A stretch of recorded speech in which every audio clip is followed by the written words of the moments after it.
If confirmed, I would strive along with my colleagues to support the economy's continued progress toward full recovery.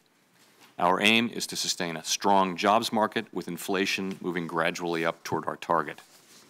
We expect interest rates to rise somewhat further and the size of our balance sheet to gradually shrink.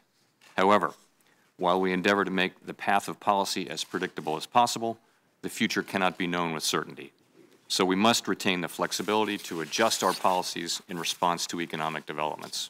Above all, even as we draw on the lessons of the past, we must be prepared to respond decisively and with appropriate force to new and unexpected threats to our nation's financial stability and economic prosperity. Our system is without doubt far stronger and more resilient than it was a decade ago, with higher levels of capital and liquid assets, with greater awareness of the risks that banks run, and greater ability on the part of the banks to manage those risks. We will continue to consider appropriate ways to ease regulatory burdens while preserving the core reforms of strong levels of capital and liquidity, stress testing and resolution planning, so that banks can provide the credit to families and businesses necessary to sustain a prosperous economy.